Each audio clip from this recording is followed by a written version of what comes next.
the homosexual, the lesbian, the armed robber, the prostitute, the killers, all their sins have been wiped out. All they need to do is just to come and say, Jesus, I agree with you. Finish. And once they said that, the devil will remove his hand in their life. Then the Spirit of God take over. As the Spirit take over, the Spirit of God will change them. It's not going to be automatic. If you were a drunkard before you got born again, you can still go and take some glasses before you will finally drop everything. Praise God. If you were a smoker before you got born again, you're still going to take some sticks. Praise God. But you know what?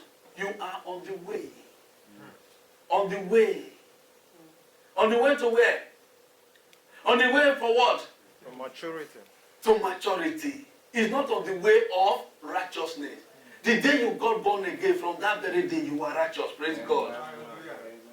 That is the reason why you can search the Bible. You can never find where it is written in the Bible that you can grow in righteousness or you can increase in righteousness. You can only increase in grace, not in righteousness. Praise God. How do you increase in grace? By the understanding of the Word of God. Praise God. Then the more you increase in grace, the more every other thing is going out of your life. So we need to preach more of grace. Don't ever say the grace is too much. Without grace, you can never see God. Praise God. Hallelujah. Amen. In verse 33, it says, sing, O ye heaven, for the Lord has done it. Has he done it for you? Has he done it for you? He has done it for me. Glory to God. Hallelujah. Glory to God. What did he tell you to do? He says, sing, O ye heaven, for the Lord has done it. Yea, lower part of the earth, break forth in singing. Oh, thank you, mighty God. He says, celebrate what he has done, not what you can do. Hebrews chapter 9, from verse 11. Let me rush it quickly. 11 says, but Christ become a high priest of good things to come by a greater and more perfect tabernacle, not made with hand, that is to say, not of this beauty, neither by the blood of goats and calves, but by his own blood he entered in once into the holy place, having obtained eternal redemption for us. Did he say temporary redemption? Eternal redemption. He collected, obtained there means he collected. For who? For me. He went in and he took it and collected. Praise the Lord. Amen. In verse 13 he says, for if the blood of bulls and of goats and of the ashes and of half sprinkled the unclean sacrifice to the purifying of the flesh, how much more shall the blood of Christ, who through the eternal Spirit offer himself without spot to God, purging your conscience from dead work to serve the living God. Hallelujah.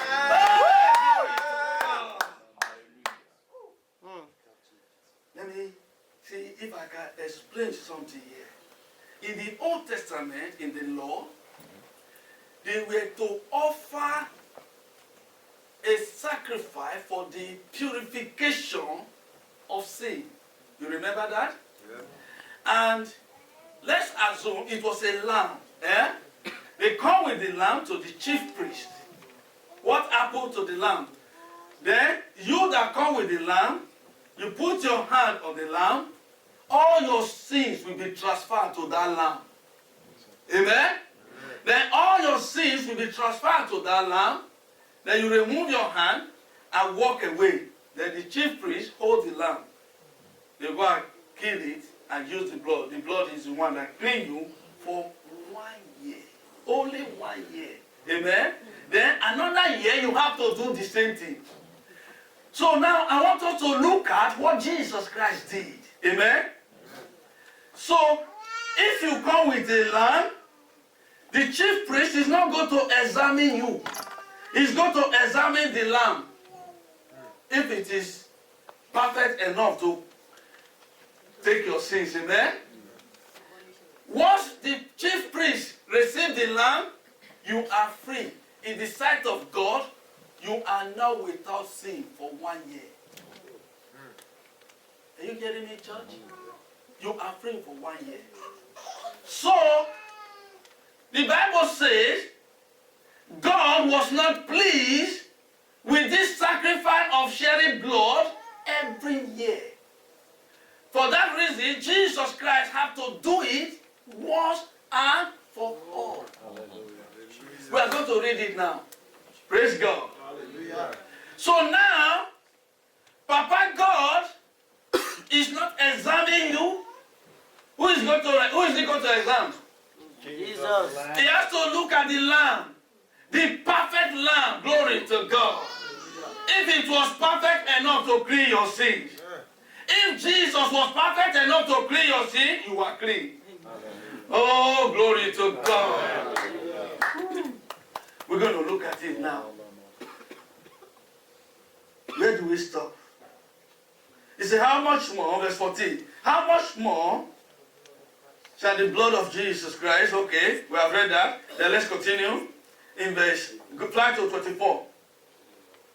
For Christ is not entered into the holy place made with hand, which are the figure of the truth, but into heaven itself, now to appear in the presence of God for us. Not yet that he should offer himself often as the high priest entered into the holy place every year with the blood of others. He said Jesus does not have to do it again and again and again as it was done in the Old Testament. Praise God. Hallelujah. You know, there is something here I want to show you now. You know, if sometimes I discover if someone died, they read this scripture to us as it is appointed unto men was to die. After this, the judgment. Praise God. You're going to understand what this one means today. Let's look at it in context. Amen. Praise God. Where are we? 26? Okay, 24. Okay, he appeared in the presence of God for who? Us. It's like you are not looking at your Bible. For us. For us. Okay. Are you among us? Yes, sir. Praise God. Hallelujah. Not yet that he should offer himself often as the high priest entered into the holy place every year with the blood of others. For them must he often have suffered since the foundation of the world. Then look at the next thing. Now, but now, once in the end of the world, had he appeared to do what? To put away sins. By what? By the sacrifice of himself. This is the reason for Easter. Praise God. He appeared to do what? To put away sin. Has he done it? Emphatically, yes. Sin has been putting away, glory to God. So the church of God have no business with sin. Amen. Hallelujah. Amen. Did it did it by your performance? No. By what? By the sacrifice of himself. Glory to God.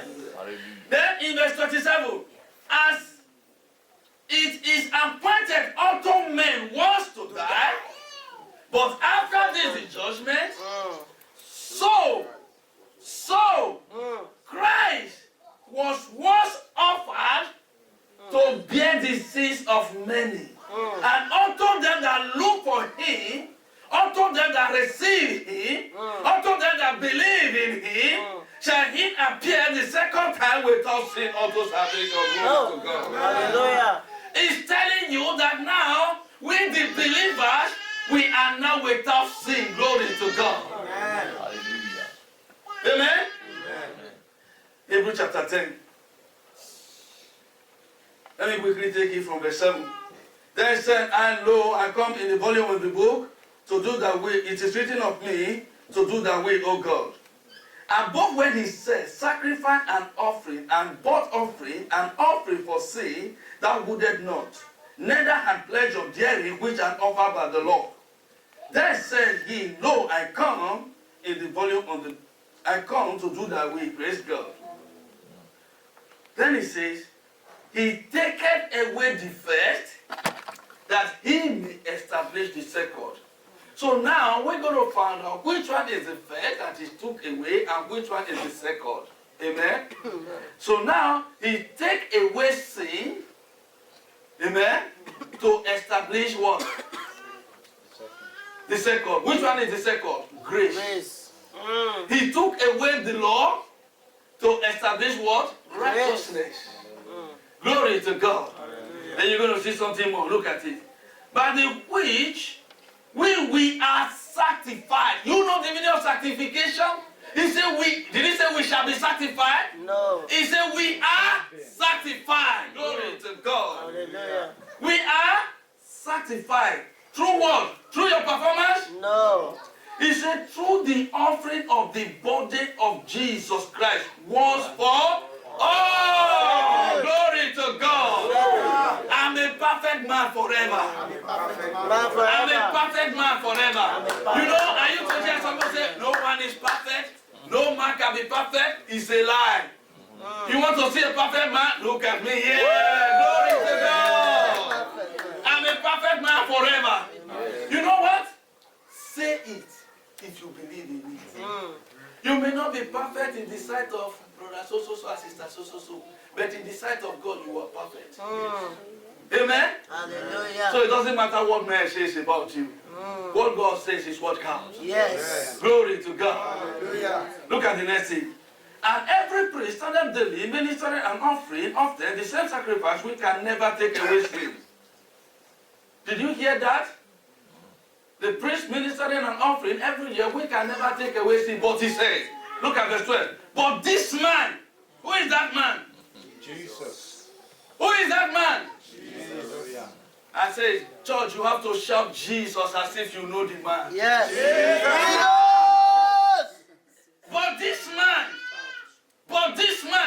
that is in the midst of us here now. Hallelujah. Do you know he's here now? Yes. That is the reason why you cannot go with any sickness today. That's the reason why you cannot go with any sorrow. That's the reason why you cannot go with any pain. Glory to God.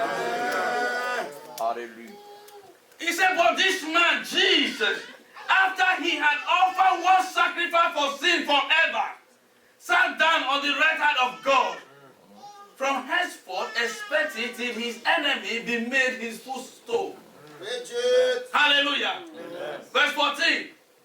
For by one offering he had perfected for some years. Forever. He has perfected for some time. Forever. Woo! Glory to God. The gospel is sweet. Yes, sir. Are you enjoying the gospel? Yes. I said the gospel is sweet. The gospel is wonderful. For by one offering he had perfected forever them that are sanctified. Are you among them? Yes. If you are among them, shout a better hallelujah. Wow.